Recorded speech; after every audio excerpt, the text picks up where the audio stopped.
गीता किसी विशेष व्यक्ति, किसी जाति, वर्ग, पंथ, देश काल या किसी रूढ़िग्रस्त संप्रदाय का ग्रंथ नहीं है, बल्कि यह सार्वलौकिक तथा सार्वकालिक धर्मशास्त्र है। ये प्रत्येक देश, प्रत्येक जाति, प्रत्येक आयु के, प्रत्येक स्त्री पुरुष के लिए, सबके लिए है। सचमुच गीता संपूर्ण मानव जाति का धर्मशास्त्र है और कितने गौरव की बात है कि गीता आपका धर्मशास्त्र है।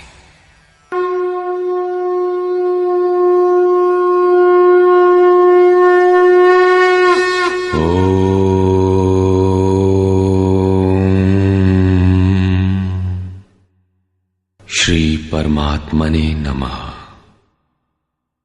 यथार्थ गीता, श्रीमद् भगवत गीता, अथ चतुर्थोध्याय।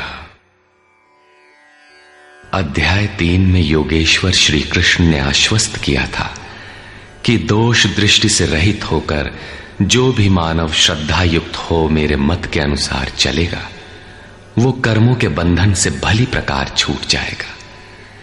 कर्म बंधन से मुक्ति दिलाने की क्षमता योग, ज्ञान योग या कर्म योग दोनों में है। योग में ही युद्ध संचार निहित है। प्रस्तुत अध्याय में वे बताते हैं कि इस योग का प्रणेता कौन है, इसका क्रमिक विकास कैसे होता है। श्री भगवान वाच।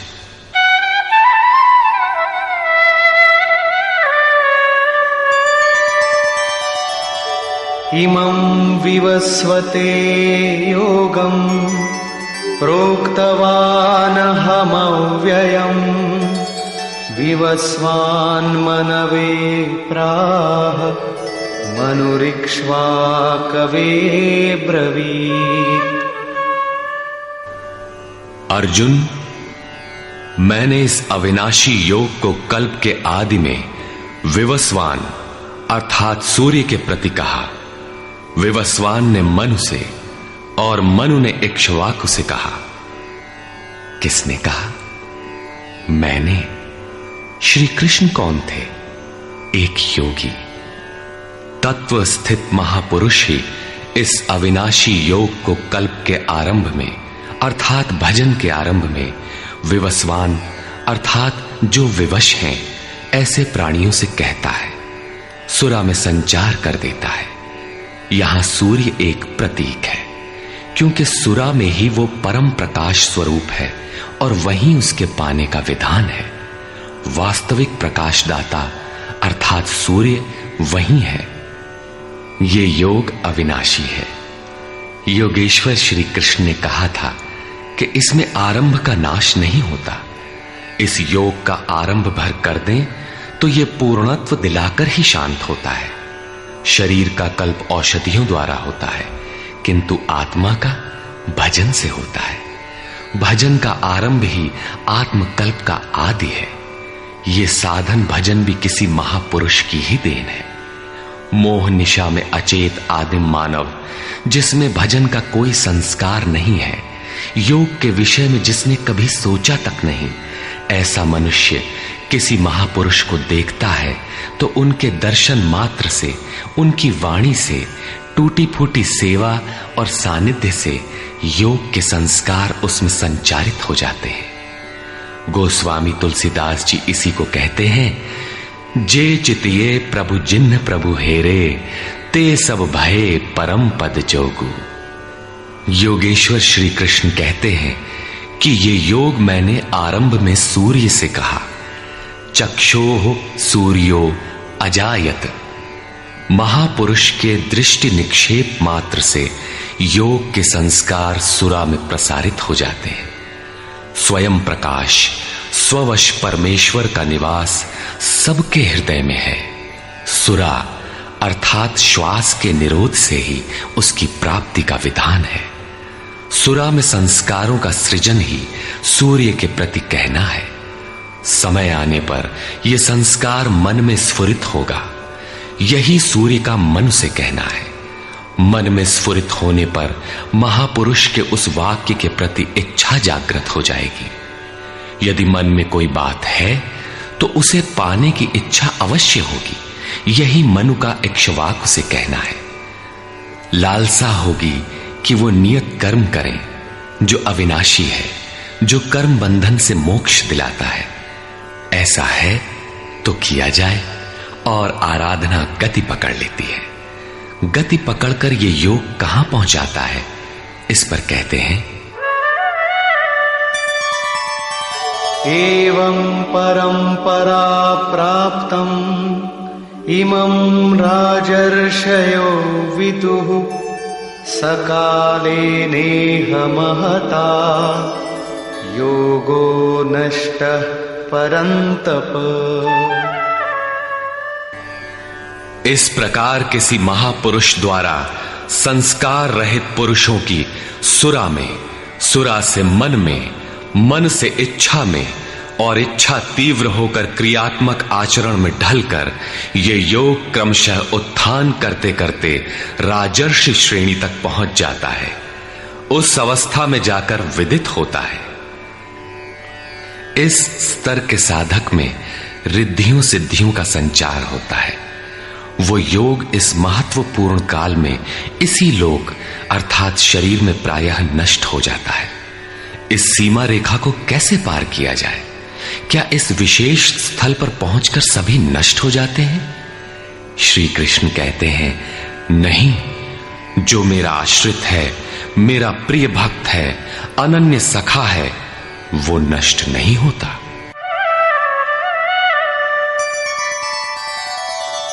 स एवायं मया तेद्य योगः प्रोक्तः पुरातनः भक्तोऽसि मे सखा चेति रहस्यं ह्येतदुत्तमम्। वो ही ये पुरातन योग अब मैंने तेरे लिए वर्णन किया है, क्योंकि तू मेरा भक्त और सखा है और ये योग उत्तम रहस्यपूर्ण है। अर्जुन क्षत्रिय श्रेणी का साधक था, राजर्षि की अवस्था वाला था, जहां रिद्धियों सिद्धियों के थपेड़े में साधक नष्ट हो जाता है।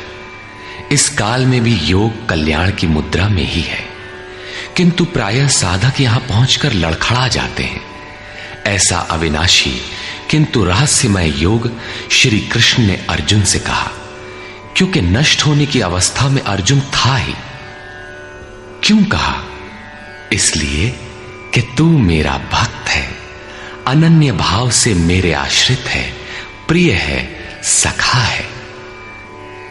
जिस परमात्मा की हमें चाह है, वो सद्गुरु परमात्मा आत्मा से अभिन्न होकर जब निर्देशन देने लगे, तभी वास्तविक भजन आरंभ होता है। यहां प्रेरक की अवस्था में परमात्मा और सद्गुरु एक दूसरे के पर्याय हैं। जिस सतह पर हम खड़े हैं, उसी स्तर पर जब स्वयं प्रभु हृदय में उतर आए, रोकथाम करने लगे, डगमगाने पर संभालें, तभी मन वश में हो पाता है। मन बस होई तबही जब प्रेरक प्रभु बरजे। जब तक इष्ट देव रथी होकर, आत्मा से अभिन्न होकर प्रेरक के रूप में खड़े नहीं हो जाते, तब तक सही मात्रा में इस पथ में प्रवेश ही नहीं होता। वो साधक प्रत्याशी अवश्य है, लेकिन भजन उसके पास कहां? पूज्य गुरुदेव भगवान कहा करते थे, हो हम कई बार नष्ट होते होते बच गए, भगवान ने ही बचा लिया। भगवान ने ऐसे समझाया, ये कहा। हमने पूछा, महाराज जी, क्या भगवान भी बोलते हैं, बातचीत करते हैं? बोले, हां, हो, भगवान ऐसे बतियावत हैं जैसे हम तुम बतियाई, घंटों बतियाई और क्रम न टूटे। हमें उदासी हुई और आश्चर्य भी कि भगवान कैसे बोलते होंगे, ये तो बड़ी नई बात है। कुछ देर बाद महाराज जी बोले, काहे घबराता है, तो हूं से बतियाई हैं। अक्षरशः सत्य था उनका कथन, और यही सख्य भाव है। सखा की तरह वे निराकरण करते रहें, तभी इस नष्ट होने वाली स्थिति से साधक पार हो पाता है। अभी तक योगेश्वर श्री कृष्ण ने किसी महापुरुष द्वारा योग के आरंभ, इसमें आने वाले व्यवधान, उससे पार पाने का रास्ता बताया। इस पर अर्जुन ने प्रश्न किया। अर्जुन उवाच,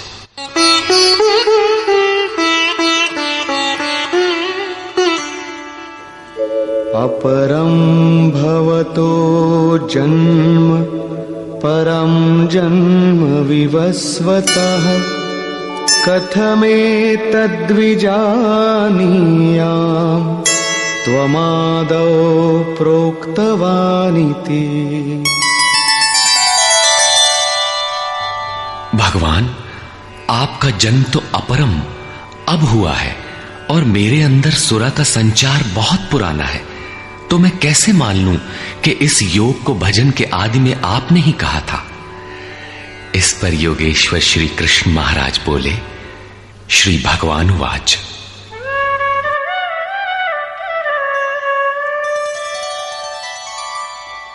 बहूनि मे व्यतीतानि जन्मानि तव चार्जुन तान्यहं वेद सर्वाणि न त्वं वेत्थ परन्तप।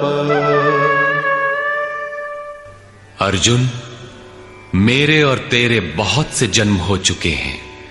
हे परम तप, उन सबको तू नहीं जानता, किंतु मैं जानता हूं। साधक नहीं जानता, स्वरूपस्थ महापुरुष जानता है, अव्यक्त की स्थिति वाला जानता है। क्या आप सबकी तरह पैदा होते हैं?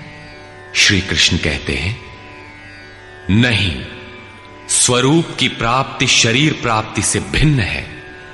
मेरा जन्म इन आंखों से नहीं देखा जा सकता। मैं अजन्मा, अव्यक्त, शाश्वत होते हुए भी शरीर के आधार वाला हूं।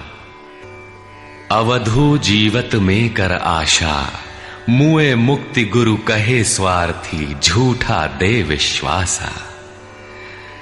शरीर के रहते ही उस परम तत्व में प्रवेश पाया जाता है। लेश मात्र भी कमी है तो जन्म लेना पड़ता है। अभी तक अर्जुन श्री कृष्ण को अपने समान देहधारी समझता है। वो अंतरंग प्रश्न रखता है, क्या आपका जन्म वैसा ही है जैसा सबका है? क्या आप भी शरीरों की तरह पैदा होते हैं? श्री कृष्ण कहते हैं, अजोऽपि सन्नव्ययात्मा भूतानामीश्वरोऽपि सन् प्रकृतिं स्वामधिष्ठाय संभवाम्यात्ममायया। मैं विनाश रहित, पुनः जन्म रहित और समस्त प्राणियों के स्वर में संचारित होने पर भी अपनी प्रकृति को अधीन करके आत्म माया से प्रकट होता हूं। एक माया तो अविद्या है, जो प्रकृति में ही विश्वास दिलाती है, नीच एवं अधम योनियों का कारण बनती है। दूसरी माया है आत्म माया, जो आत्मा में प्रवेश दिलाती है, स्वरूप के जन्म का कारण बनती है। इसी को योग माया भी कहते हैं, जिससे हम विलग हैं। उस शाश्वत स्वरूप से ये जोड़ती है, मिलन कराती है। उस आत्मिक प्रक्रिया द्वारा मैं अपनी त्रिगुणमयी प्रकृति को अधीन करके ही प्रकट होता हूं। प्रायः लोग कहते हैं कि भगवान का अवतार होगा तो दर्शन कर लेंगे। श्री कृष्ण कहते हैं कि ऐसा कुछ नहीं होता कि कोई दूसरा देख सके। स्वरूप का जन्म पिंड रूप में नहीं होता। श्री कृष्ण कहते हैं, योग साधना द्वारा, आत्म माया द्वारा अपनी त्रिगुणमयी प्रकृति को स्ववश करके मैं क्रमशः प्रकट होता हूं। लेकिन किन परिस्थितियों में? यदा यदा हि धर्मस्य ग्लानिर्भवति भारत अभ्युत्थानमधर्मस्य तदात्मानं सृजाम्यहम्। हे अर्जुन, जब जब परम धर्म परमात्मा के लिए हृदय ग्लानि से भर जाता है, जब अधर्म की वृद्धि से भाविक पार पाते नहीं देखता, तब मैं आत्मा को रचने लगता हूं। जब आपका हृदय अनुराग से पूरित हो जाए, उस शाश्वत धर्म के लिए गदगद गिरा नयन बह नीरा की स्थिति आ जाए, जब प्रयत्न करके भी अनुरागी अधर्म का पार नहीं पाता, ऐसी परिस्थिति में मैं अपने स्वरूप को रचता हूं। अर्थात भगवान का आविर्भाव केवल अनुरागी के लिए है और ये अवतार किसी भाग्यवान साधक के अंतराल में होता है। आप प्रकट होकर करते क्या हैं? परित्राणाय साधूनां विनाशाय च दुष्कृतां धर्म संस्थापनार्थाय संभवामि युगे युगे। अर्जुन, साधूनाम परित्राणाय परम साध्य एकमात्र परमात्मा है, जिसे साध लेने पर कुछ भी साधना शेष नहीं रह जाती। उस साध्य में प्रवेश दिलाने वाले विवेक, वैराग्य, शम दम इत्यादि दैवी संपद को निर्विघ्न प्रवाहित करने के लिए तथा दुष्कृताम, जिससे दूषित कार्य रूप लेते हैं, उन काम क्रोध राग द्वेषादि विजातीय प्रवृत्तियों को समूल नष्ट करने के लिए तथा धर्म को भली प्रकार स्थिर करने के लिए मैं युग युग में प्रकट होता हूं। युग का तात्पर्य सतयुग, त्रेता, द्वापर में नहीं। युग धर्मों का उतार चढ़ाव मनुष्यों के स्वभाव पर है। युग धर्म सदैव रहे हैं। मानस में संकेत है, नित जुग धर्म हो ही सब केरे, हृदय राम माया के प्रेरे। युग धर्म सभी के हृदय में नित्य होते रहते हैं। अविद्या से नहीं बल्कि विद्या से, राम माया की प्रेरणा से हृदय में होते हैं, जिसे प्रस्तुत श्लोक में आत्म माया कहा गया है। वही है राम माया। हृदय में राम की स्थिति दिला देने वाली, राम से प्रेरित है वो विद्या। कैसे समझा जाए कि अब कौन सा युग कार्य कर रहा है? तो शुद्ध सत्व समता विज्ञाना, कृत प्रभाव प्रसन्न मन जाना।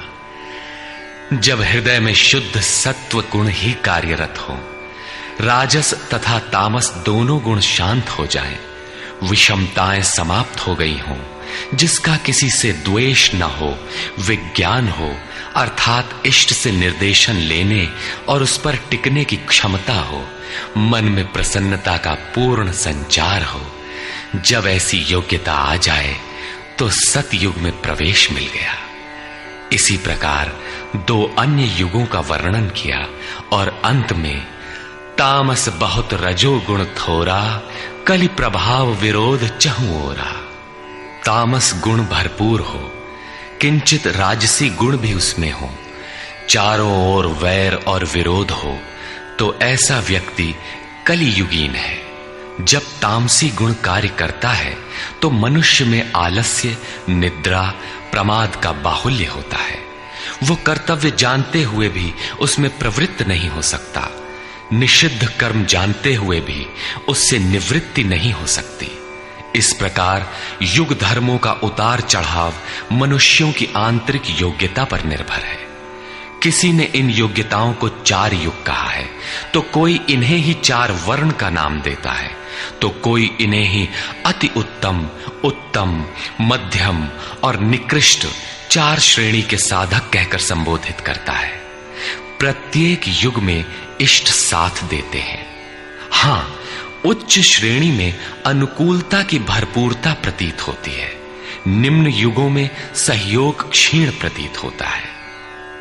संक्षेप में श्री कृष्ण कहते हैं कि साध्य वस्तु दिलाने वाले विवेक, वैराग्य इत्यादि को निर्विघ्न प्रवाहित करने के लिए तथा दूषण के कारक काम, क्रोध, राग, द्वेष इत्यादि का पूर्ण विनाश करने के लिए, परम धर्म परमात्मा में स्थिर रखने के लिए मैं युग युग में अर्थात हर परिस्थिति, हर श्रेणी में प्रकट होता हूं, बशर्ते कि ग्लानि हो। जब तक इष्ट समर्थन न दे तब तक आप समझ ही नहीं सकेंगे कि विकारों का विनाश हुआ अथवा अभी कितना शेष है। प्रवेश से पराकाष्ठा पर्यंत इष्ट हर श्रेणी में हर योग्यता के साथ रहते हैं। उनका प्राकट्य अनुरागी के हृदय में होता है। भगवान प्रकट हैं तब तो सभी दर्शन करते होंगे। श्री कृष्ण कहते हैं नहीं। जन्म कर्म च मे दिव्यम् एवं यो वेत्ति तत्वतः त्यक्त्वा देहं पुनर्जन्म नैति मामेति सोऽर्जुन।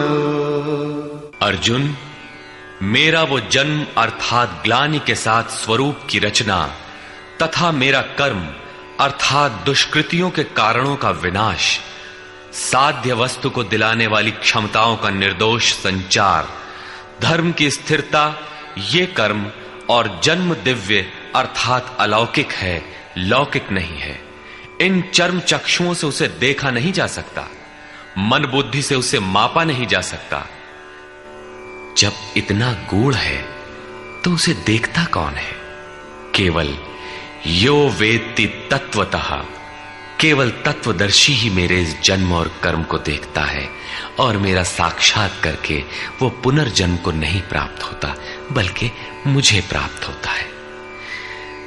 जब तत्वदर्शी ही भगवान के जन्म और कार्य को देख पाता है तो लोग लाखों की संख्या में भीड़ लगाए क्यों खड़े हैं कि कहीं अवतार होगा तो दर्शन करेंगे। क्या आप तत्वदर्शी हैं?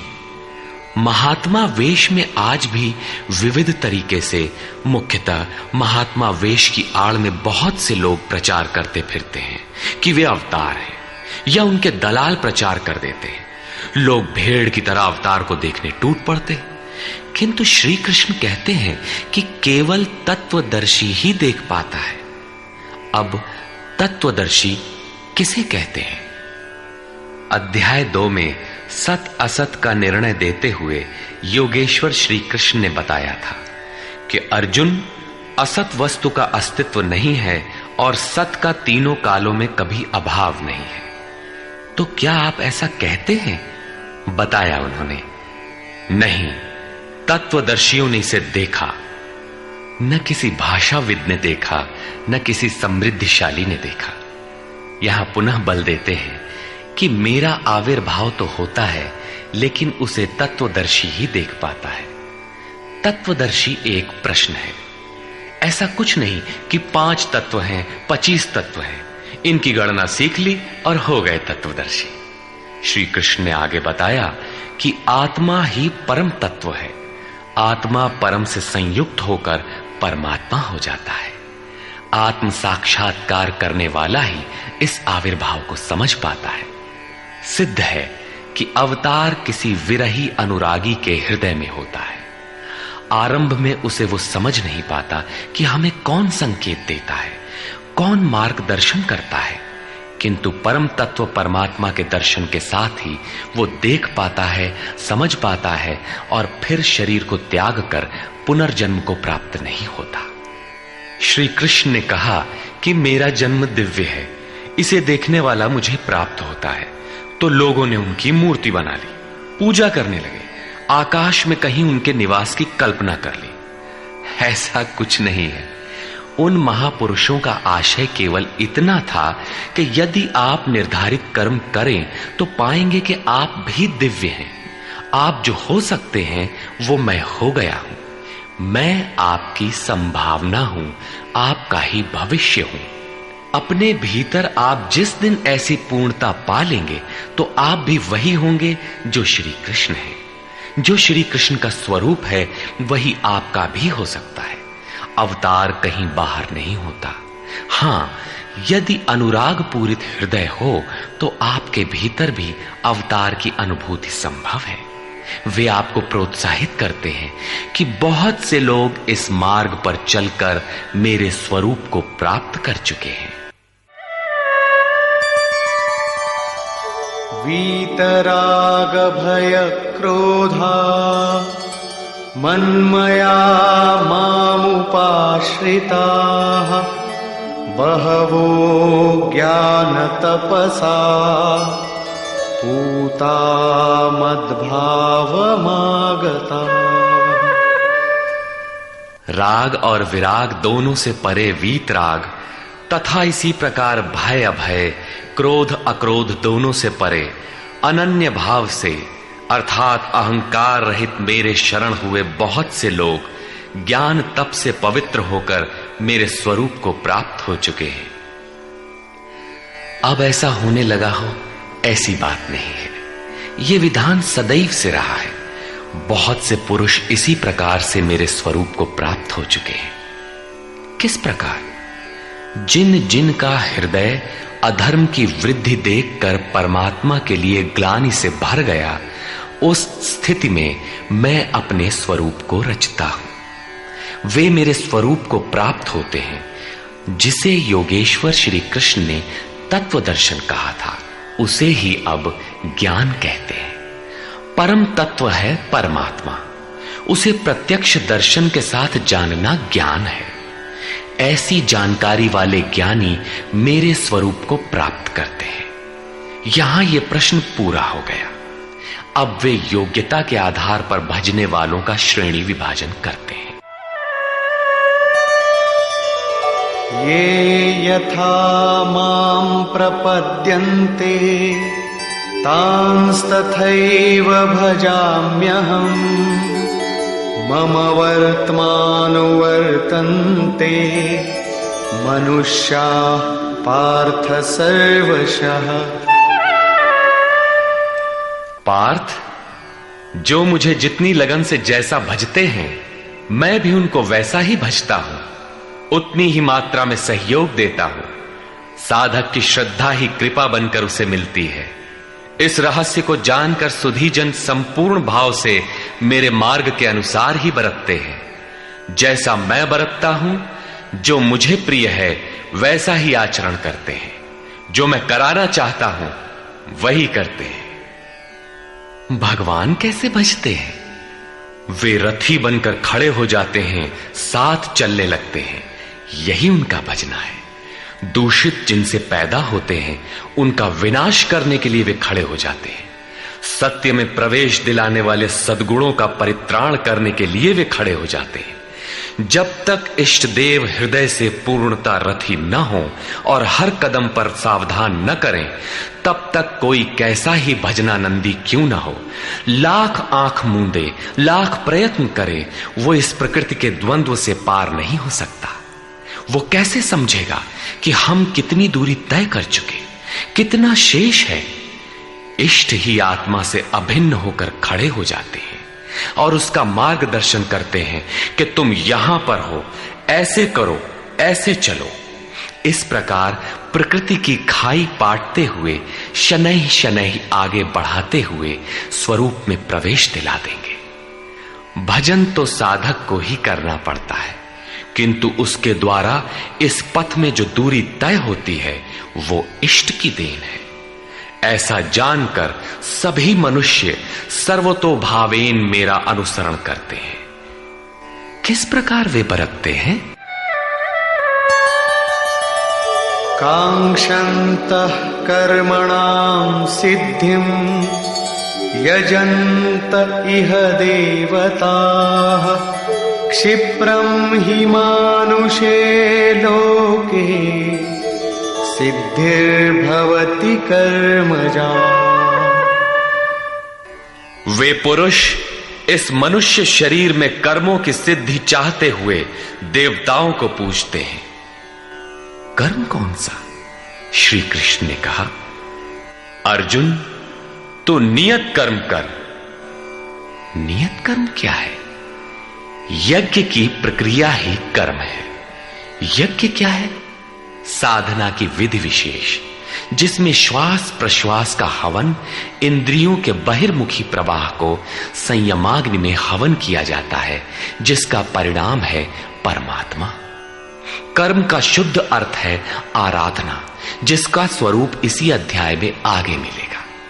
इस आराधना का परिणाम क्या है? संसिद्धिम, परम सिद्धि परमात्मा यान्ति ब्रह्म सनातनम, शाश्वत ब्रह्म में प्रवेश, परम नैष्कर्म्य की स्थिति। श्री कृष्ण कहते हैं, मेरे अनुसार बरतने वाले लोग इस मनुष्य लोक में कर्म के परिणाम परम नैष्कर्म्य सिद्धि के लिए देवताओं को पूजते हैं, अर्थात दैवी संपद को बलवती बनाते हैं। तीसरे अध्याय में उन्होंने बताया था कि इस यज्ञ द्वारा तुम देवताओं की वृद्धि करो, दैवी संपद को बलवती बनाओ। ज्यों ज्यों हृदय देश में वो दैवी संपद उन्नत होगी, त्यों ही त्यों तुम्हारी उन्नति होगी। इस प्रकार परस्पर उन्नति करते हुए परम श्रेय को प्राप्त हो जाओ। अंत तक उन्नति करते जाने की ये अंतःक्रिया है। इसी पर बल देते हुए श्री कृष्ण कहते हैं कि मेरे अनुकूल बरतने वाले लोग इस मनुष्य शरीर में कर्मों की सिद्धि चाहते हुए दैवी संपद को बलवती बनाते हैं, जिससे वो नैष्कर्म्य सिद्धि शीघ्र ही होती है। वो असफल नहीं होती, सफल ही होती है। शीघ्र का तात्पर्य, क्या कर्म में प्रवृत्ति होते ही तत्क्षण ये परम सिद्धि मिल जाती है? श्री कृष्ण कहते हैं, नहीं, इस सोपान पर क्रमशः चढ़ने का विधान है। कोई छलांग लगाकर भावातीत ध्यान जैसा चमत्कार नहीं होता। इस पर देखें, चातुर्वर्ण्यं मया सृष्टं गुणकर्म विभागशः तस्य कर्तारमपि मां विद्य कर्तारमव्ययम्। अर्जुन, चातुर्वर्ण्यम मया सृष्टम, 4 वर्णों की रचना मैंने की। तो क्या मनुष्यों को 4 भागों में बांट दिया? श्री कृष्ण कहते हैं, नहीं, गुण कर्म विभागशः, गुणों के माध्यम से कर्म को 4 भागों में बांटा। गुण एक पैमाना है, मापदंड है। तामसी गुण होगा तो आलस्य, निद्रा, प्रमाद, कर्म में न प्रवृत्त होने का स्वभाव, जानते हुए भी अकर्तव्य से निवृत्ति न हो पाने की विवशता रहेगी। ऐसी अवस्था में साधन आरंभ कैसे करें? 2 घंटे आप आराधना में बैठते हैं, इस कर्म के लिए प्रयत्नशील होना चाहते हैं, किंतु 10 मिनट भी अपने पक्ष में नहीं पाते। शरीर अवश्य बैठा है, लेकिन जिस मन को बैठना चाहिए वो हवा से बातें कर रहा है, कुतर्कों का जाल बुन रहा है, तरंग पर तरंग छाई है। तो आप बैठे क्यों हैं? समय क्यों नष्ट करते हैं?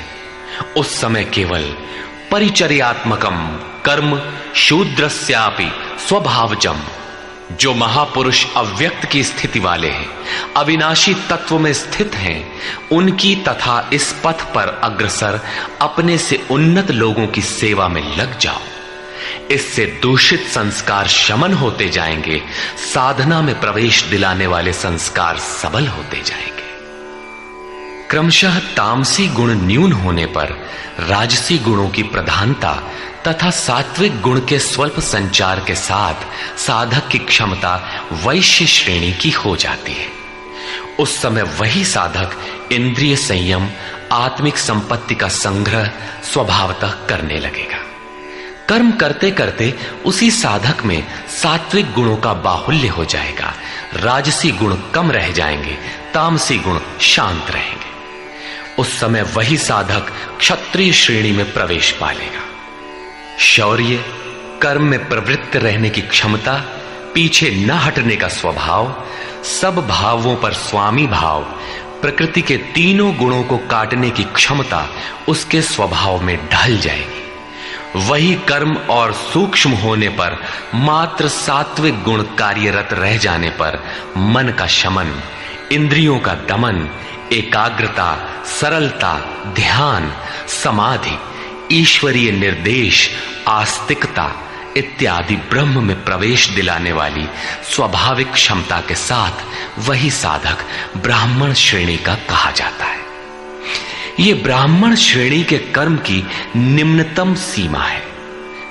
जब वही साधक ब्रह्म में स्थित हो जाता है, उस अंतिम सीमा में वो स्वयं में न ब्राह्मण रहता है, न क्षत्रिय, न वैश्य, न शूद्र, किंतु दूसरों के मार्गदर्शन हेतु वही ब्राह्मण है। कर्म एक ही है, नियत कर्म आराधना। अवस्था भेद से इसी कर्म को ऊंची नीची 4 सीढ़ियों में बांटा। किसने बांटा? किसी योगेश्वर ने बांटा, अव्यक्त स्थिति वाले महापुरुष ने बांटा। उसके कर्ता मुझ अविनाशी को अकर्ता ही जान। क्यों?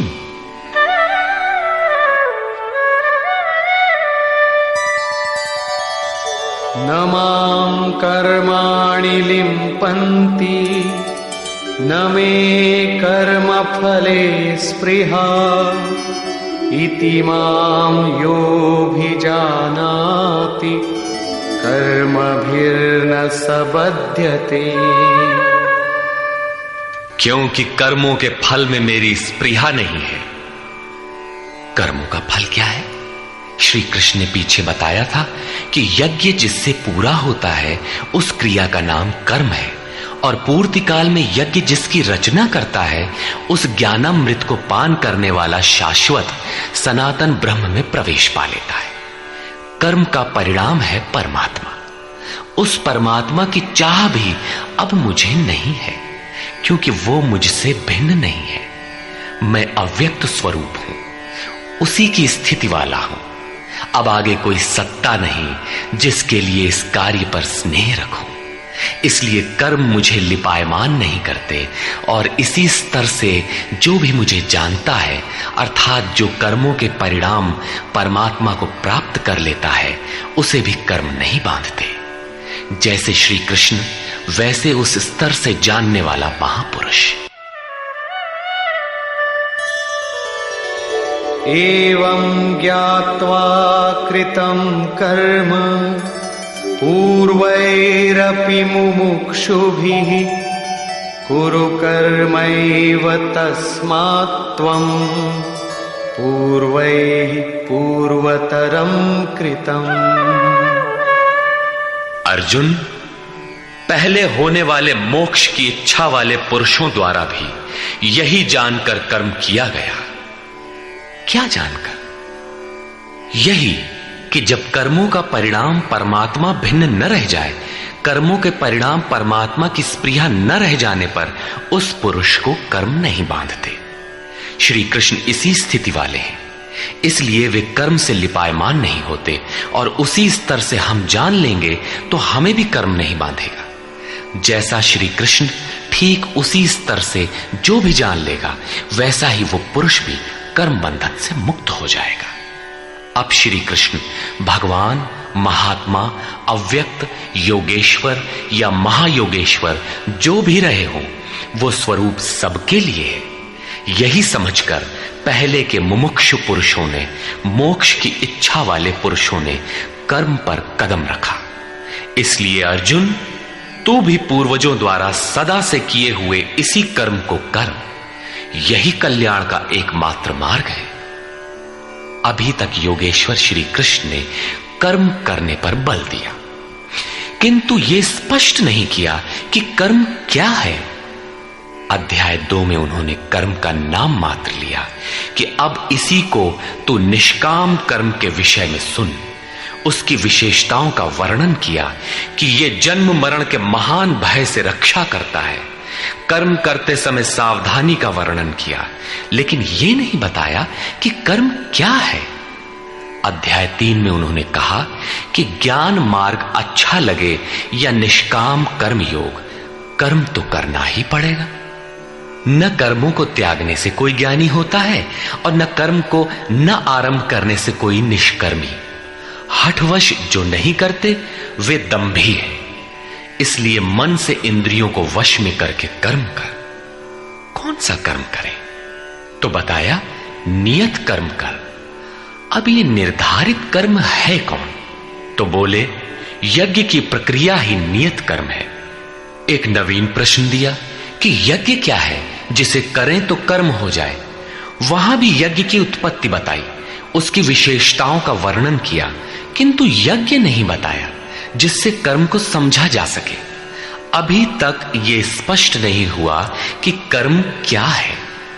अब कहते हैं कि अर्जुन, कर्म क्या है, अकर्म क्या है, इस विषय में बड़े बड़े विद्वान भी मोहित हैं। उसे भली प्रकार समझ लेना चाहिए। किं कर्म किम कर्मेति कवयोप्यत्र मोहिताः तत्ते कर्म प्रवक्ष्यामि यज्ञात्वा मोक्ष्यसे शुभाम्। कर्म क्या है और अकर्म क्या है, इस विषय में बुद्धिमान पुरुष भी मोहित हैं। इसलिए मैं वो कर्म तेरे लिए अच्छी तरह से कहूंगा जिसे जानकर तू अशुभात मोक्ष से, अशुभ अर्थात संसार बंधन से भली प्रकार छूट जाएगा। कर्म कोई ऐसी वस्तु है जो संसार बंधन से मुक्ति दिलाती है। इसी कर्म को जानने के लिए श्री कृष्ण पुनः बल देते हैं। कर्मणो ह्यपि बोद्धव्यम् बोद्धव्यम् च विकर्मणः अकर्मणश्च बोद्धव्यम् गहना कर्मणो गतिः। कर्म का स्वरूप भी जानना चाहिए, अकर्म का स्वरूप भी समझना चाहिए, और विकर्म अर्थात विकल्प शून्य विशेष कर्म जो आप्त पुरुषों द्वारा होता है उसे भी जानना चाहिए, क्योंकि कर्म की गति गहन है। कतिपय लोगों ने विकर्म का अर्थ निषिद्ध कर्म, मन लगाकर किया गया कर्म इत्यादि किया है। वस्तुतः यहां वि उपसर्ग विशिष्टता का द्योतक है। प्राप्ति के पश्चात महापुरुषों के कर्म विकल्प शून्य होते हैं। आत्मस्थित, आत्मतृप्त, आत्मकाम महापुरुषों को न तो कर्म करने से कोई लाभ है और न छोड़ने से कोई हानि ही है। फिर भी वे पीछे वालों के हित के लिए कर्म करते हैं। ऐसा कर्म विकल्प शून्य है, विशुद्ध है, और यही कर्म विकर्म कहलाता है। उदाहरणार्थ, गीता में जहां भी किसी कार्य में वि उपसर्ग लगा है उसकी विशेषता का द्योतक है, निष्कृष्टता का नहीं। यथा योग युक्तो विशुद्धात्मा विजितात्मा जितेंद्रिय। अभी आपने विकर्म देखा, रहा कर्म और अकर्म, जिसे अगले श्लोक में समझने का प्रयास करें। यदि यहां कर्म अकर्म का विभाजन नहीं समझ सके तो कभी नहीं समझ सकेंगे। कर्मण्यकर्म यः पश्येत् अकर्मणि च कर्म यः स बुद्धिमान् मनुष्येषु स युक्तः कृत्स्न कर्म कृत्। जो पुरुष कर्म में अकर्म देखे, कर्म माने आराधना अर्थात आराधना करे, और ये भी समझे कि करने वाला मैं नहीं हूं बल्कि गुणों की अवस्था ही चिंतन में हमें नियुक्त करता है, मैं इष्ट द्वारा संचालित हूं, ऐसा देखे। और जब इस प्रकार अकर्म देखने की क्षमता आ जाए और धारावाहिक रूप से कर्म होता रहे, तभी समझना चाहिए कि कर्म सही दिशा में हो रहा है। वही पुरुष मनुष्यों में बुद्धिमान है, मनुष्यों में योगी है, योग से युक्त बुद्धि वाला है और संपूर्ण कर्मों का करने वाला है। उसके द्वारा कर्म करने में लेश मात्र भी त्रुटि नहीं रह जाती। कर्म का अर्थ है भजन, कर्म का अर्थ है योग साधना को भली प्रकार संपादित करना, जिसका विशद वर्णन इसी अध्याय में आगे आ रहा है। यहां कर्म और अकर्म का केवल विभाजन किया गया, जिससे कर्म करते समय यस्य सर्वे समारंभाः कामसंकल्पवर्जिताः ज्ञानाग्निदग्धकर्माणम् तमाहु पंडितं बुधाः। अर्जुन, यस्य सर्वे समारंभाः, जिस पुरुष के द्वारा संपूर्णता से आरंभ की हुई क्रिया काम संकल्प वर्जिता, क्रमशः उत्थान होते होते इतनी सूक्ष्म हो गई कि वासना और मन के संकल्प विकल्प से ऊपर उठ गई। कामना और संकल्पों का निरोध होना मन की विजेतावस्था है। अतः कर्म कोई ऐसी वस्तु है जो इस मन को कामना और संकल्प विकल्प से ऊपर उठा देता है।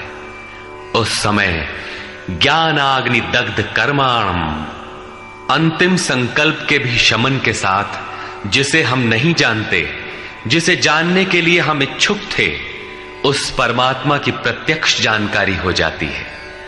क्रियात्मक पथ पर चलकर परमात्मा की प्रत्यक्ष जानकारी का नाम ही ज्ञान है।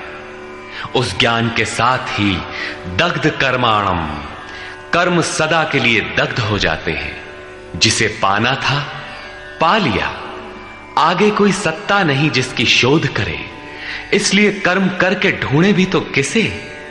उस जानकारी के साथ कर्म की आवश्यकता समाप्त हो जाती है। ऐसी स्थिति वालों को ही बोध स्वरूप महापुरुषों ने पंडित कहकर संबोधित किया है। उनकी जानकारी पूर्ण है।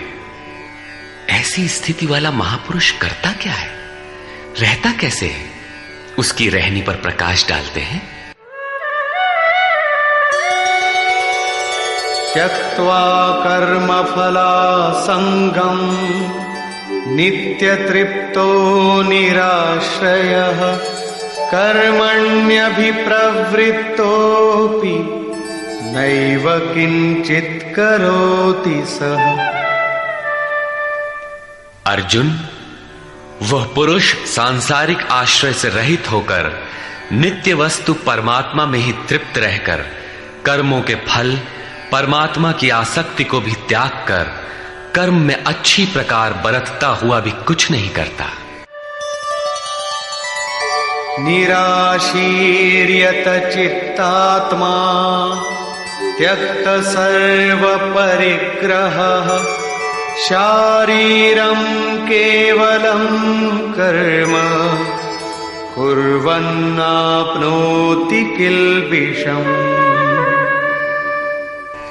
जिसने अंतःकरण और शरीर को जीत लिया है, भोगों की संपूर्ण सामग्री जिसने त्याग दी है, ऐसे आशा रहित पुरुष का शरीर केवल कर्म करता दिखाई भर पड़ता है। वस्तुतः वो करता धरता कुछ नहीं, इसलिए पाप को प्राप्त नहीं होता। वो पूर्णत्व को प्राप्त है, इसलिए आवागमन को प्राप्त नहीं होता।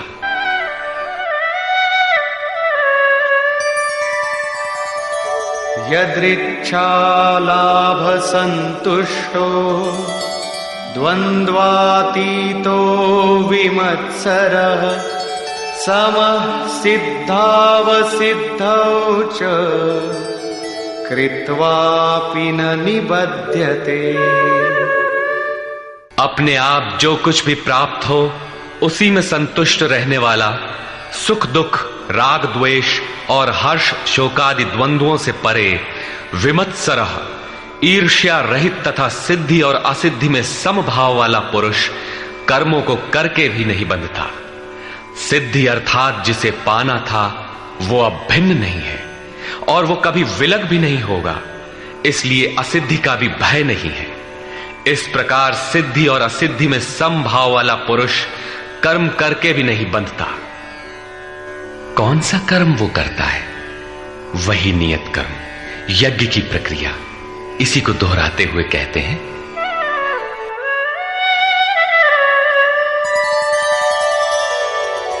गत संगस्य मुक्तस्य ज्ञानावस्थित चेतसः यज्ञायाचरतः कर्म समग्रं प्रविलीयते। अर्जुन, यज्ञायाचरतः कर्म, यज्ञ का आचरण ही कर्म है और साक्षात्कार का नाम ही ज्ञान है।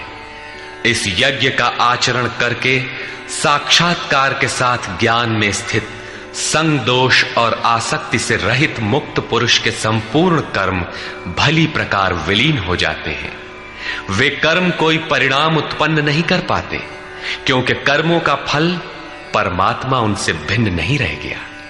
अब फल में कौन सा फल लगेगा, इसलिए उन मुक्त पुरुषों को अपने लिए कर्म करने की आवश्यकता समाप्त हो जाती है।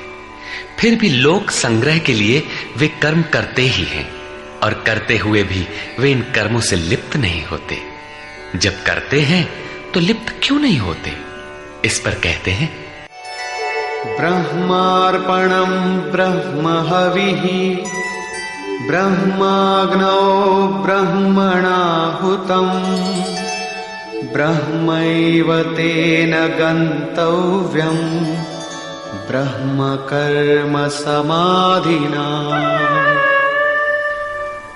ऐसे मुक्त पुरुष का समर्पण ब्रह्म है, हवि ब्रह्म है, अग्नि भी ब्रह्म ही है। अर्थात ब्रह्म रूप अग्नि में ब्रह्म रूपी कर्ता द्वारा जो हवन किया जाता है वो भी ब्रह्म है। ब्रह्म कर्म समाधिना, जिसके कर्म ब्रह्म का स्पर्श करके समाधिस्थ हो चुके हैं, उसमें विलय हो चुके हैं, ऐसे महापुरुष के लिए जो प्राप्त होने योग्य है वो भी ब्रह्म ही है। वो कर्ता धर्ता कुछ नहीं, केवल लोक संग्रह के लिए कर्म में बरतता है। ये तो प्राप्ति वाले महापुरुष के लक्षण हैं, किंतु कर्म में प्रवेश लेने वाले प्रारंभिक साधक कौन सा यज्ञ करते हैं? अब यहां उसी यज्ञ को स्पष्ट करते हैं।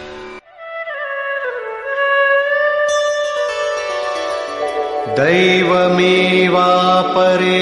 यज्ञं योगिनः पर्युपासते ब्रह्माग्नावपरे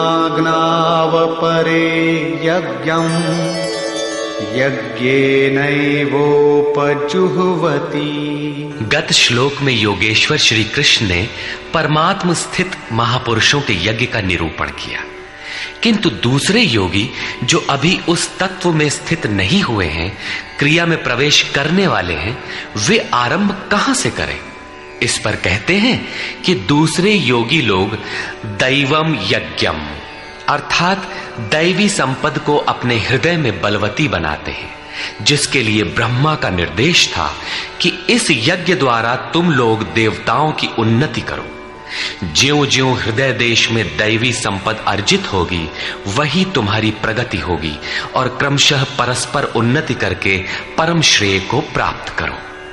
दैवी संपद को हृदय देश में बलवती बनाना प्रवेशिका श्रेणी के योगियों का यज्ञ है।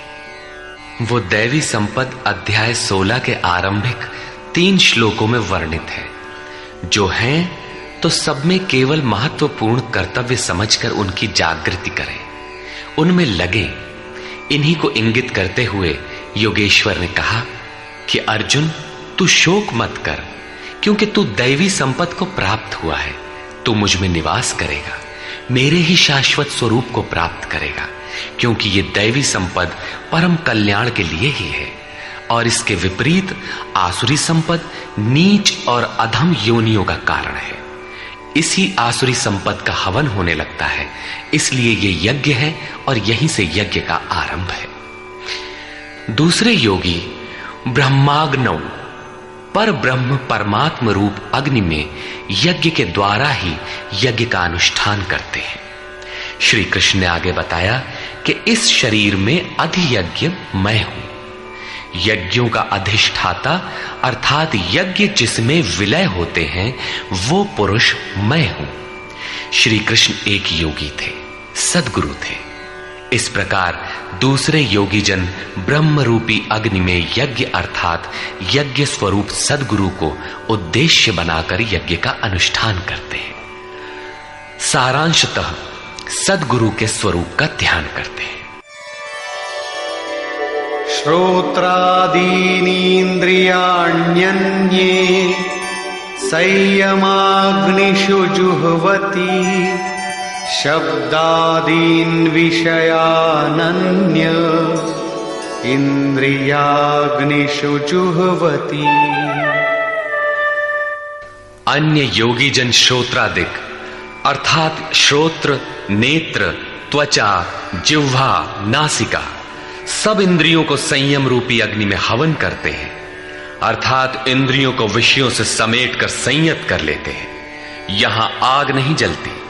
जैसे अग्नि में डालने से हर वस्तु भस्मसात हो जाती है, ठीक इसी प्रकार संयम ही एक अग्नि है जो इंद्रियों के संपूर्ण बहिर्मुखी प्रवाह को दग्ध कर देता है। दूसरे योगी लोग शब्दादिक अर्थात शब्द, स्पर्श, रूप, रस और गंध विषयों को इंद्रिय रूपी अग्नि में हवन कर देते हैं, अर्थात उनका आशय बदलकर साधना परक बना लेते हैं।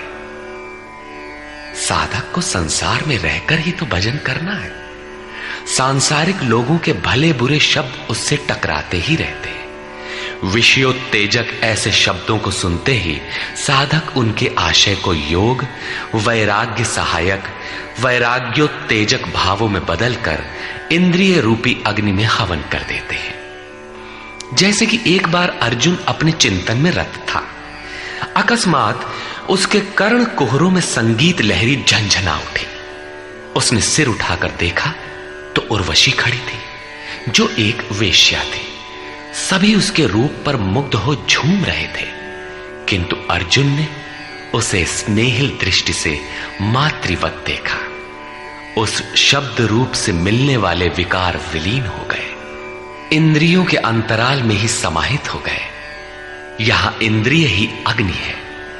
अग्नि में डाली हुई वस्तु जैसे भस्मसात हो जाती है, उसी प्रकार आशय बदलकर इष्ट के अनुकूल ढाल लेने पर विषयोत्तेजक रूप, रस, गंध, स्पर्श और शब्द भी भस्म हो जाते हैं। साधक पर कुप्रभाव नहीं डाल पाते। साधक इन शब्दादिकों में रुचि नहीं लेता, इन्हें ग्रहण नहीं करता। इन श्लोकों में अपरे, अन्य शब्द एक ही साधक की ऊंची नीची अवस्थाएं हैं। एक ही यज्ञकर्ता का ऊंचा नीचा स्तर है, न कि अपरे अपरे कहने से कोई अलग अलग यज्ञ। सर्वाणि इंद्रिय कर्माणि प्राणकर्माणि चापरे आत्मसंयम योगाग्नौ जुह्वति ज्ञान दीपिते। अभी तक योगेश्वर ने जिस यज्ञ की चर्चा की उसमें क्रमशः दैवी संपत्ति को अर्जित किया जाता है। इंद्रियों की संपूर्ण चेष्टाओं का संयम किया जाता है। बलात् विषयोत्तेजक शब्दादिकों के टकराने पर भी उनका आशय बदलकर उनसे बचा जाता है। इससे उन्नत अवस्था होने पर दूसरे योगी जन संपूर्ण इंद्रियों की चेष्टाओं तथा प्राण के व्यापार को साक्षात्कार सहित ज्ञान से प्रकाशित परमात्म स्थिति रूपी योगाग्नि में हवन करते हैं। जब संयम की पकड़ आत्मा के साथ तद्रूप हो जाती है, प्राण और इंद्रियों का व्यापार भी शांत हो जाता है, उस समय विषयों को उद्दीप्त करने वाली और इष्ट में प्रवृत्ति दिलाने वाली दोनों धाराएं आत्मसात हो जाती हैं। परमात्मा में स्थिति मिल जाती है, यज्ञ का परिणाम निकल आता है। ये है यज्ञ की पराकाष्ठा। जिस परमात्मा को पाना था उसी में स्थिति आ गई तो शेष क्या रहा। पुनः योगेश्वर श्री कृष्ण यज्ञ को भली प्रकार समझाते हैं। द्रव्य यज्ञास्तपो यज्ञा योग यज्ञास्तथा परे स्वाध्याय ज्ञान यज्ञाश्च यतयः संशितव्रता। अनेक लोग द्रव्य यज्ञ करते हैं, अर्थात आत्मपथ में महापुरुषों की सेवा में पत्र पुष्प अर्पण करते हैं। वे समर्पण के साथ महापुरुषों की सेवा में द्रव्य लगाते हैं। श्री कृष्ण आगे कहते हैं कि भक्ति भाव से पत्र पुष्प फल जल जो कुछ भी मुझे देता है उसे मैं खाता हूं और उसका परम कल्याण सृजन करने वाला होता हूं। यह भी यज्ञ ही है। हर आत्मा की सेवा करना, भूले हुए को आत्मपथ पर लाना द्रव्य यज्ञ है, क्योंकि प्राकृतिक संस्कारों को जलाने में समर्थ हैं। इसी प्रकार कई पुरुष तपोयज्ञ स्वधर्म पालन में इंद्रियों को तपाते हैं, अर्थात स्वभाव से उत्पन्न क्षमता के अनुसार यज्ञ की निम्न और उन्नत अवस्थाओं के बीच तपते हैं। इसी पथ की अल्पज्ञता में पहली श्रेणी का साधक शूद्र परिचर्या द्वारा, वैश्य दैवी संपद के संग्रह द्वारा, क्षत्रिय काम क्रोधादि के उन्मूलन द्वारा और ब्राह्मण ब्रह्म में प्रवेश की योग्यता के स्तर से इंद्रियों को तपाता है। सबको एक जैसा परिश्रम करना पड़ता है। वास्तव में यज्ञ एक ही है, अवस्था के अनुसार ऊंची नीची श्रेणियां गुजरती जाती है। पूज्य महाराज जी कहते थे, मन सहित इंद्रियों और शरीर को लक्ष्य के अनुरूप तपाना ही तप कहलाता है। ये लक्ष्य से दूर भागेंगे, इन्हें समेट कर उधर ही लगाओ। अनेक पुरुष योग यज्ञ का आचरण करते हैं। प्रकृति में भटकती हुई आत्मा का प्रकृति से परे परमात्मा से मिलन का नाम योग है। योग की परिभाषा अध्याय 6/23 में दृष्टव्य है। सामान्यतः दो वस्तुओं का मिलन योग कहलाता है। कागज से कलम मिल गया, थाली और मेज मिल गए तो क्या योग हो गया? नहीं, ये तो पंचभूतों से निर्मित पदार्थ है, एक ही है, दो कहां? दो प्रकृति और पुरुष हैं। प्रकृति में स्थित आत्मा अपने ही शाश्वत रूप परमात्मा में प्रवेश पा जाता है तो प्रकृति पुरुष में विलीन हो जाती है। यही योग है। अतः अनेक पुरुष इस मिलन में सहायक शम, दम इत्यादि नियमों का भली प्रकार आचरण करते हैं। योग यज्ञ करने वाले तथा अहिंसादि तीक्ष्ण व्रतों से युक्त यत्नशील पुरुष स्वाध्याय ज्ञान यज्ञाश्च, स्वयं का अध्ययन, स्वरूप का अध्ययन करने वाले ज्ञान यज्ञ के कर्ता है। यहां योग के अंगों अर्थात यम, नियम, आसन, प्राणायाम, प्रत्याहार, धारणा, ध्यान और समाधि, इनको अहिंसादि तीक्ष्ण व्रतों से निर्दिष्ट किया गया है। अनेक लोग स्वाध्याय करते हैं। पुस्तक पढ़ना तो स्वाध्याय का आरंभिक स्तर मात्र है। विशुद्ध स्वाध्याय है स्वयं का अध्ययन, जिससे स्वस्वरूप की उपलब्धि होती है, जिसका परिणाम है ज्ञान अर्थात साक्षात्कार। यज्ञ का अगला चरण बताते हैं। अपाने जुह्वति प्राणम, प्राणे पानम तथा परे, प्राणापान गतिरुद्ध्वा प्राणायाम परायणा। बहुत से योगी अपान वायु में प्राण वायु का हवन करते हैं और उसी प्रकार प्राण वायु में अपान वायु का हवन करते हैं। इससे सूक्ष्म अवस्था हो जाने पर अन्य योगी जन प्राण और अपान दोनों की गति रोककर प्राणायाम के परायण हो जाते हैं। जिसे श्री कृष्ण प्राणापान कहते हैं, उसी को महात्मा बुद्ध अनापान कहते हैं। इसी को उन्होंने श्वास प्रश्वास भी कहा है। प्राण वो श्वास है जिसे आप भीतर खींचते हैं और अपान वो श्वास है जिसे आप बाहर छोड़ते हैं। योगियों की अनुभूति है कि आप श्वास के साथ बाह्य वायुमंडल के संकल्प भी ग्रहण करते हैं और प्रश्वास में इसी प्रकार आंतरिक भले बुरे चिंतन की लहर फेंकते रहते हैं। बाह्य किसी संकल्प का ग्रहण न करना प्राण का हवन है तथा भीतर संकल्पों को न उठने देना अपान का हवन है। न भीतर से किसी संकल्प का स्फुरण हो और न ही बाह्य दुनिया में चलने वाले चिंतन अंदर क्षोभ उत्पन्न कर पाए। इस प्रकार प्राण और अपान दोनों की गति सम हो जाने पर प्राणों का याम अर्थात निरोध हो जाता है। यही प्राणायाम है। ये मन की विजितावस्था है। प्राणों का रुकना और मन का रुकना एक ही बात है। प्रत्येक महापुरुष ने इस प्रकरण को लिया है। वेदों में इसका उल्लेख है। चत्वारि वाक पारमिता पदानि। इसी को पूज्य महाराज जी कहा करते थे। हो, एक ही नाम को 4 श्रेणियों से जपा जाता है। बैखरी, मध्यमा, पश्यंती और परा। बैखरी उसे कहते हैं जो व्यक्त हो जाए। नाम का इस प्रकार उच्चारण हो कि आप सुने और बाहर कोई बैठा हो तो उसे भी सुनाई पड़े। मध्यमा अर्थात मध्यम स्वर में जप, जिसे केवल आप ही सुने, बगल में बैठा हुआ व्यक्ति भी उस उच्चारण को सुन न सके। ये उच्चारण कंठ से होता है। धीरे धीरे नाम की धुन बन जाती है, डोर लग जाती है। साधना और सूक्ष्म हो जाने पर पश्यंती अर्थात नाम देखने की अवस्था आ जाती है। फिर नाम को जपा नहीं जाता, यही नाम श्वास में ढल जाता है। मन को दृष्टा बनाकर खड़ा कर दें, देखते बर रहें कि सांस कहती क्या है, सांस आती है कब, बाहर निकलती है कब, कहती है क्या। महापुरुषों का कहना है कि यह सांस नाम के सिवाय और कुछ कहती ही नहीं।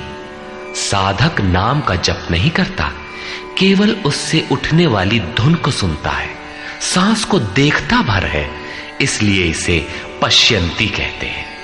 पश्यंती में मन को दृष्टा के रूप में खड़ा करना पड़ता है, किंतु साधन और उन्नत हो जाने पर सुनना भी नहीं पड़ता।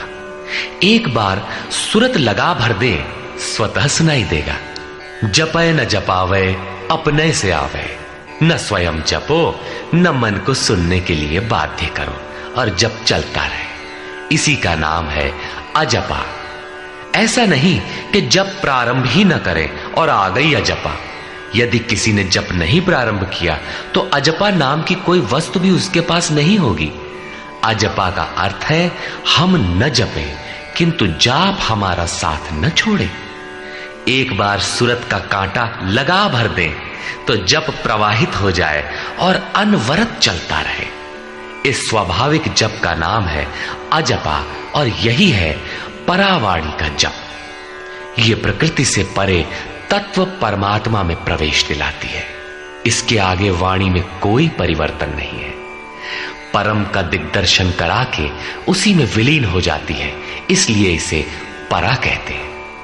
मन श्वास के साथ जुड़ा है। जब श्वास पर दृष्टि है, श्वास में नाम ढल चुका है, भीतर से न तो किसी संकल्प का उत्थान है और न बाह्य वायुमंडल के संकल्प भीतर प्रवेश कर पाते हैं। यही मन पर विजय की अवस्था है। इसी के साथ यज्ञ का परिणाम निकल आता है। अपरे नियताहाराः प्राणान् प्राणेषु जुह्वति सर्वेप्येते यज्ञविदो यज्ञक्षपितकल्मषाः। दूसरे नियमित आहार करने वाले प्राण को प्राणों में ही हवन करते हैं। पूज्य महाराज जी कहा करते थे कि योगी का आहार दृढ़, आसन दृढ़ और निद्रा दृढ़ होनी चाहिए। आहार विहार पर नियंत्रण बहुत आवश्यक है। ऐसे अनेक योगी प्राण को प्राण में ही हवन कर देते हैं, अर्थात श्वास लेने पर ही ध्यान केंद्रित रखते हैं, प्रश्वास पर ध्यान नहीं देते। सांस आई तो सुना ओम, पुनः सांस आई तो ओम सुनते रहें। इस प्रकार यज्ञों द्वारा नष्ट पाप वाले ये सभी पुरुष यज्ञ के जानकार हैं। इन निर्दिष्ट विधियों में से यदि कहीं से भी करते हैं तो वे सभी यज्ञ के ज्ञाता हैं। अब यज्ञ का परिणाम बताते हैं।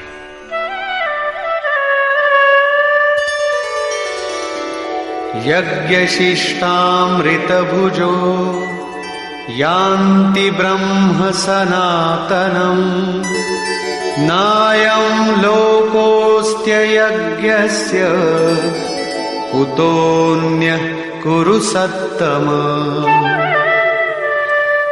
कुरुश्रेष्ठ अर्जुन, यज्ञ शिष्टामृत भुज, यज्ञ जिसकी सृष्टि करता है, जिसे अवशेष छोड़ता है, वो है अमृत।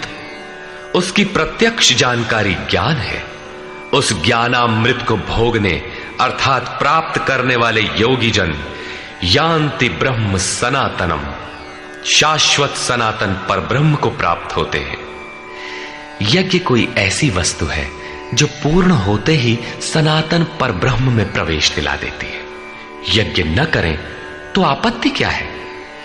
श्री कृष्ण कहते हैं कि यज्ञ रहित पुरुष को पुनः ये मनुष्य लोक अर्थात मानव शरीर भी सुलभ नहीं होता, फिर अन्य लोग कैसे सुखदायी होंगे? उसके लिए तो तिर्यक योनियां सुरक्षित हैं, इससे अधिक कुछ नहीं। अतः यज्ञ करना मनुष्य मात्र के लिए नितांत आवश्यक है।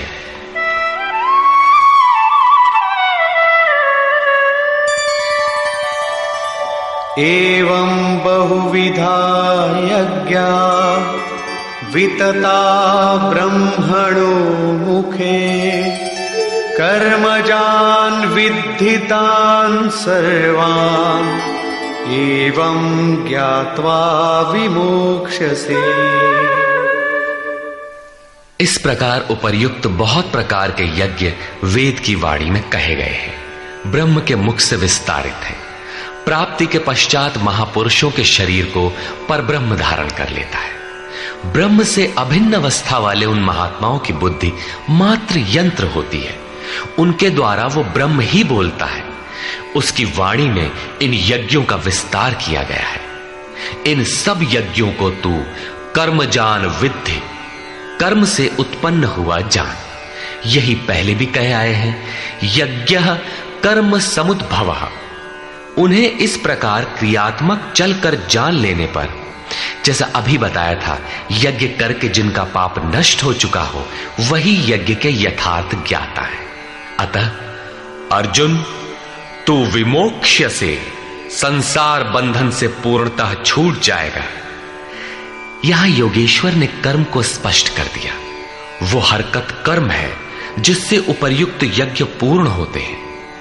अब यदि दैवी संपत्ति का अर्जन, सद्गुरु का ध्यान, इंद्रियों का संयम, श्वास का प्रश्वास में हवन, प्रश्वास का श्वास में हवन, प्राणापान की गति का निरोध खेती करने से होता हो, व्यापार, नौकरी या राजनीति करने से होता हो, तो आप करिए। यज्ञ तो ऐसी क्रिया है जो पूर्ण होते ही तत्क्षण परब्रह्म में प्रवेश दिला देती है। बाह्य किसी भी कार्य से आप तत्क्षण ब्रह्म में प्रवेश पा जाते हो तो कीजिए। वस्तुतः ये सब के सब यज्ञ चिंतन की अंतः क्रियाएं हैं, आराधना का चित्रण है जिससे आराध्य देव विदित होता है। यज्ञ उस आराध्य तक की दूरी तय करने की निर्धारित प्रक्रिया विशेष है। ये यज्ञ श्वास प्रश्वास, प्राणायाम इत्यादि जिस क्रिया से संपन्न होते हैं उस कार्य प्रणाली का नाम कर्म है। कर्म का शुद्ध अर्थ है आराधना, चिंतन। प्रायः लोग कहते हैं कि संसार में कुछ भी किया जाए हो गया कर्म, कामना से रहित होकर कुछ भी करते जाओ हो गया निष्काम कर्मयोग। कोई कहता है कि अधिक लाभ के लिए विदेशी वस्त्र बेचते हैं तो आप सकामी हैं, देश सेवा के लिए स्वदेशी बेचें तो हो गया निष्काम कर्मयोग। निष्ठापूर्वक नौकरी करें, हानि लाभ की चिंता से मुक्त होकर व्यापार करें, हो गया निष्काम कर्मयोग। जय पराजय की भावना से मुक्त होकर युद्ध करें, चुनाव लड़ें, हो गए निष्कर्मी। मरोगे तो मुक्ति हो जाएगी। वस्तुतः ऐसा कुछ भी नहीं है। योगेश्वर श्री कृष्ण ने स्पष्ट शब्दों में बताया कि इस निष्काम कर्म में निर्धारित क्रिया एक ही है, व्यवसायात्मिका बुद्धि रेकेह कुरु नंदन। अर्जुन, तू निर्धारित कर्म को कर। यज्ञ की प्रक्रिया ही कर्म है। यज्ञ क्या है? श्वास प्रश्वास का हवन, इंद्रियों का संयम, यज्ञ स्वरूप महापुरुष का ध्यान, प्राणायाम, प्राणों का निरोध। ये यज्ञ जिससे होने लगे उस क्रिया का नाम कर्म है। संपूर्ण गीता में एक भी श्लोक ऐसा नहीं है जो सांसारिक कार्य व्यापारों का समर्थन करता हो।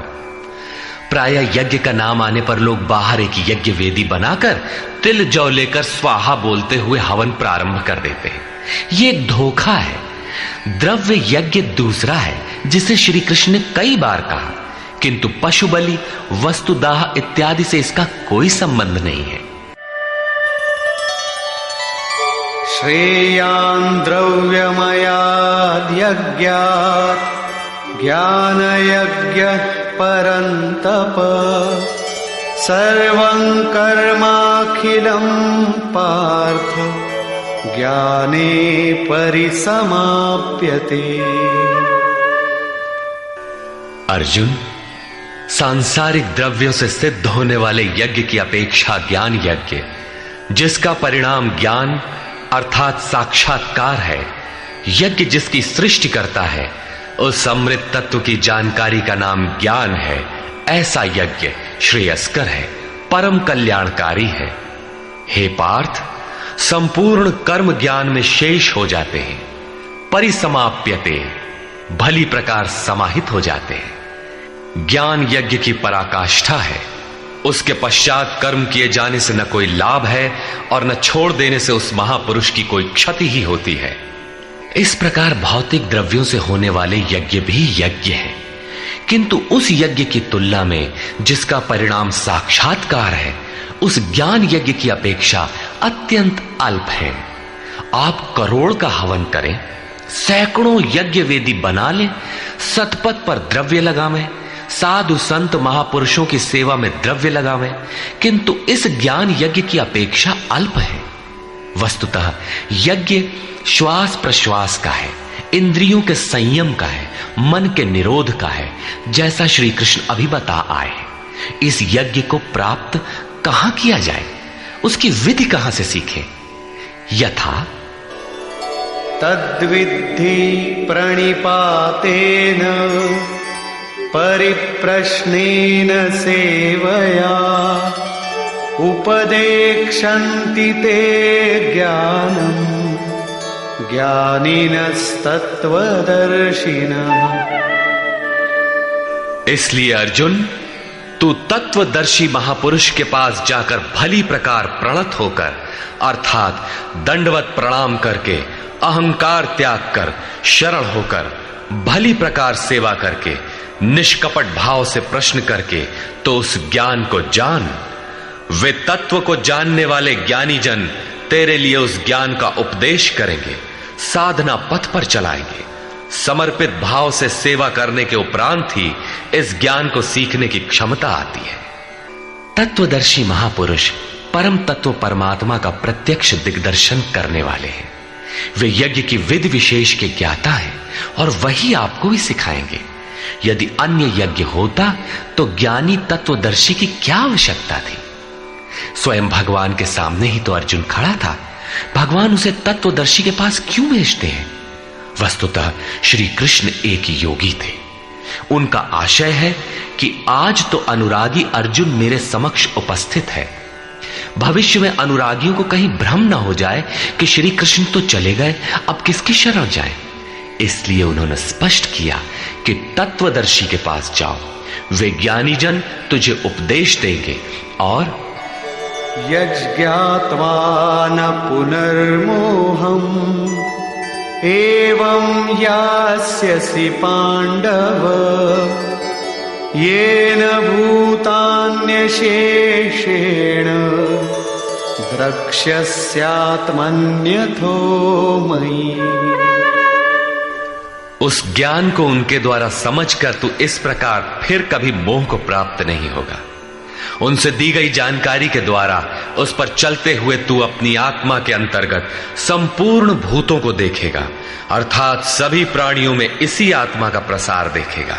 जब सर्वत्र एक ही आत्मा के प्रसार को देखने की क्षमता आ जाएगी, उसके पश्चात तू मुझ में प्रवेश करेगा। अतः उस परमात्मा को पाने का साधन तत्व स्थित महापुरुष के द्वारा है। ज्ञान के संबंध में, धर्म और शाश्वत सत्य के संबंध में श्री कृष्ण के अनुसार किसी तत्वदर्शी से ही पूछने का विधान है।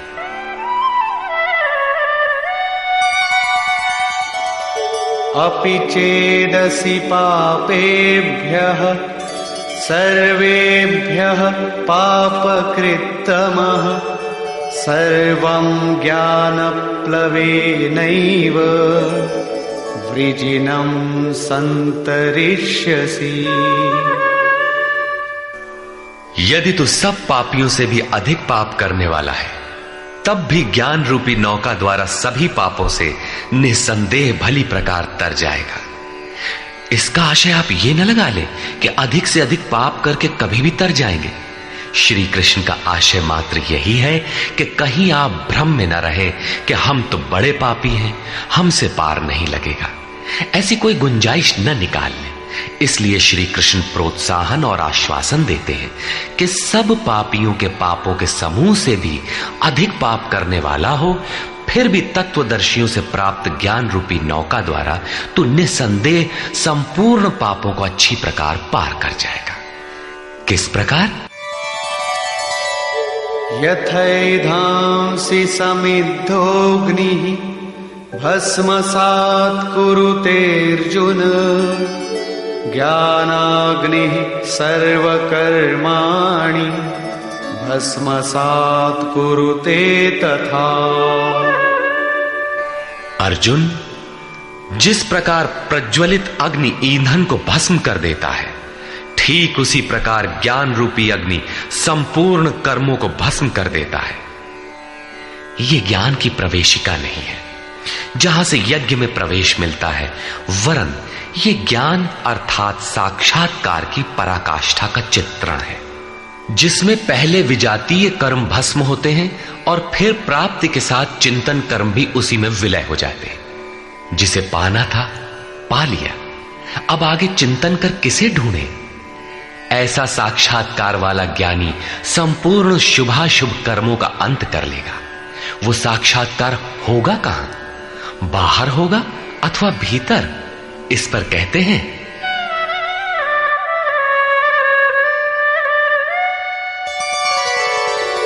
नहि ज्ञानेन सदृशं पवित्रमिह विद्यते तत्स्वयं योग संसिद्धः कालेनात्मनि विन्दति। इस संसार में ज्ञान के समान पवित्र करने वाला निसंदेह कुछ भी नहीं है। उस ज्ञान अर्थात साक्षात्कार को तू स्वयं, दूसरा नहीं, योग की परिपक्व अवस्था में, आरंभ में नहीं, अपनी आत्मा के अंतर्गत हृदय देश में ही अनुभव करेगा, बाहर नहीं। इस ज्ञान के लिए कौन सी योग्यताएं अपेक्षित हैं? योगेश्वर के ही शब्दों में,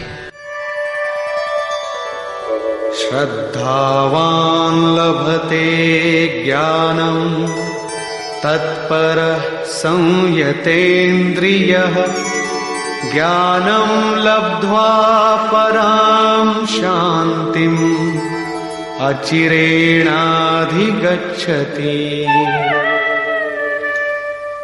श्रद्धावान, तत्पर तथा संयतेंद्रिय पुरुष ही ज्ञान प्राप्त कर पाता है। भावपूर्वक जिज्ञासा नहीं है तो तत्वदर्शी की शरण जाने पर भी ज्ञान नहीं प्राप्त होता। केवल श्रद्धा ही पर्याप्त नहीं है, श्रद्धावान शिथिल प्रयत्न भी हो सकता है। अतः महापुरुष द्वारा निर्दिष्ट पथ पर तत्परता से अग्रसर होने की लगन आवश्यक है। इसके साथ ही संपूर्ण इंद्रियों का संयम अनिवार्य है। जो वासनाओं से विरत नहीं है उसके लिए साक्षात्कार अर्थात ज्ञान की प्राप्ति कठिन है। केवल श्रद्धावान आचरणरत संयतेंद्रिय पुरुष ही ज्ञान प्राप्त करता है। ज्ञान को प्राप्त कर वो तत्क्षण परम शांति को प्राप्त हो जाता है, जिसके पश्चात कुछ भी पाना शेष नहीं रहता। और जहां श्रद्धा नहीं है, अज्ञश्चा श्रद्धानश्च संशयात्मा विनश्यति नायं लोकोऽस्ति न परो न सुखं संशयात्मनः। अज्ञानी जो यज्ञ के विधि विशेष से अनभिज्ञ है एवं श्रद्धा रहित तथा संशय युक्त पुरुष इस परमार्थ पथ से भ्रष्ट हो जाता है। उनमें भी संशय युक्त पुरुष के लिए न तो सुख है, न पुनः मनुष्य शरीर है और न परमात्मा ही। अतः तत्वदर्शी महापुरुष के पास जाकर इस पथ के संशयों का निवारण कर लेना चाहिए, अन्यथा वे वस्तु का परिचय कभी नहीं पाएंगे। फिर पाता कौन है? योग संन्यस्त कर्माणं ज्ञान संच्छिन्न संशयम् आत्मवन्तं न कर्माणि निबध्नन्ति धनंजय। जिसके कर्म योग द्वारा भगवान में समाहित हो चुके हैं, जिसका संपूर्ण संशय परमात्मा की प्रत्यक्ष जानकारी द्वारा नष्ट हो गया है, परमात्मा से संयुक्त ऐसे पुरुष को कर्म नहीं बांधते। योग के द्वारा ही कर्मों का शमन होगा, ज्ञान से ही संशय नष्ट होगा। इसीलिए श्री कृष्ण कहते हैं, तस्मादज्ञान संभूतं हृत्स्थं ज्ञानासिनात्मनः चित्वैनं संशयं योगम् आतिष्ठोत्तिष्ठ भारत। इसलिए भरतवंशी अर्जुन, तू योग में स्थित हो और अज्ञान से उत्पन्न हुए हृदय में स्थित अपने संशय को ज्ञान रूपी तलवार से काट युद्ध के लिए खड़ा हो। जब साक्षात्कार में बाधक संशय शत्रु मन के भीतर है तो बाहर कोई किसी से क्यों लड़ेगा? वस्तुतः जब आप चिंतन पथ पर अग्रसर होते हैं तब संशय से उत्पन्न बाह्य प्रवृत्तियां बाधा के रूप में स्वाभाविक है। ये शत्रु के रूप में भयंकर आक्रमण करती है। संयम के साथ यज्ञ की विधि विशेष का आचरण करते हुए इन विकारों का पार पाना ही युद्ध है, जिसका परिणाम परम शांति है। यही अंतिम विजय है, जिसके पीछे हार नहीं है। निष्कर्ष, इस अध्याय के आरंभ में योगेश्वर श्री कृष्ण ने कहा कि इस योग को आरंभ में मैंने सूर्य के प्रति कहा, सूर्य ने मनु से और मनु ने इक्ष्वाकु के प्रति कहा और उनसे राजर्षियों ने जाना।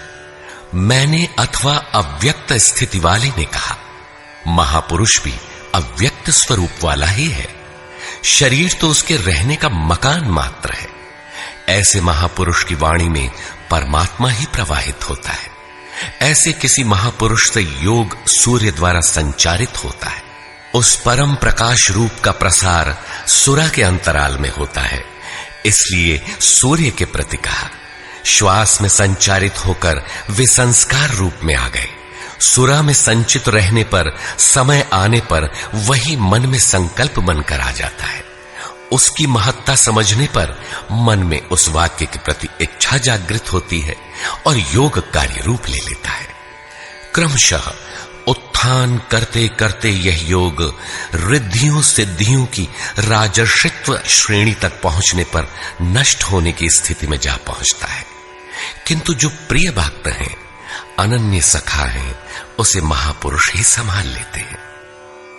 अर्जुन के प्रश्न करने पर कि आपका जन्म तो अब हुआ है, योगेश्वर श्री कृष्ण ने बताया, अव्यक्त, अविनाशी, अजन्मा और संपूर्ण भूतों में प्रवाहित होने पर भी आत्म माया योग प्रक्रिया द्वारा अपनी त्रिगुणमयी प्रकृति को वश में करके मैं प्रकट होता हूं।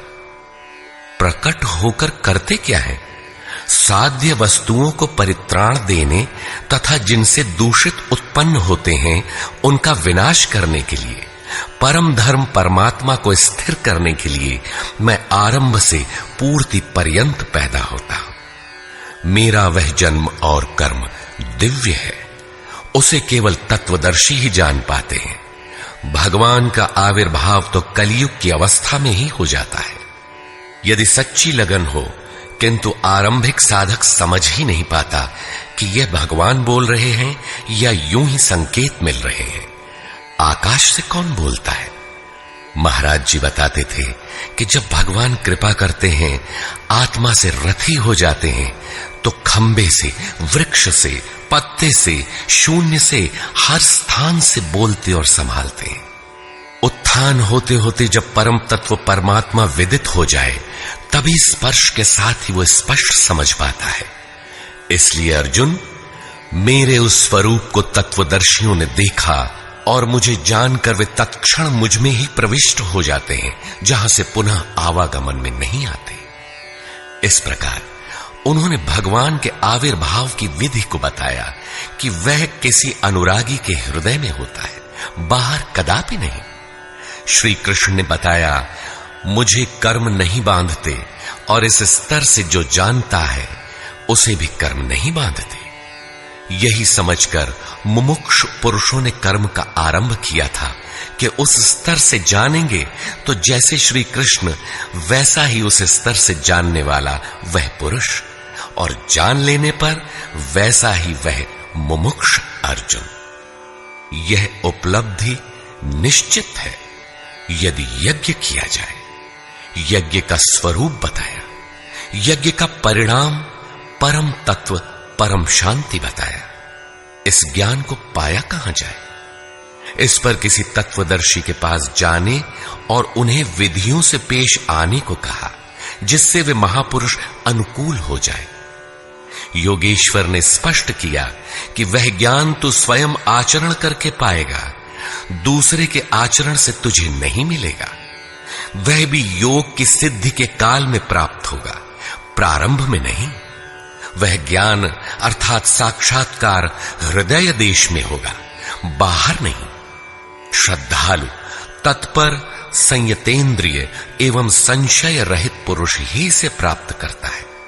अतः हृदय में स्थित अपने संशय को वैराग्य की तलवार से काट। यह हृदय देश की लड़ाई है। बाह्य युद्ध से गीतोक्त युद्ध का कोई प्रयोजन नहीं है। इस अध्याय में योगेश्वर श्री कृष्ण ने मुख्य रूप से यज्ञ का स्वरूप स्पष्ट किया और बताया कि यज्ञ जिससे पूरा होता है उसे करने अर्थात कार्य प्रणाली का नाम कर्म है। कर्म को भली प्रकार इसी अध्याय में स्पष्ट किया। अतः ओम तत्सदिति श्रीमद् भगवद गीता सूपनिषत्सु ब्रह्म विद्यायाम योग शास्त्रे श्री कृष्णा अर्जुन संवादे यज्ञ कर्म स्पष्टीकरण नाम चतुर्थो अध्याय। इस प्रकार स्वामी अड़गड़ानंद कृत श्रीमद् भगवद गीता के भाष्य यथार्थ गीता का चौथा अध्याय पूर्ण होता है।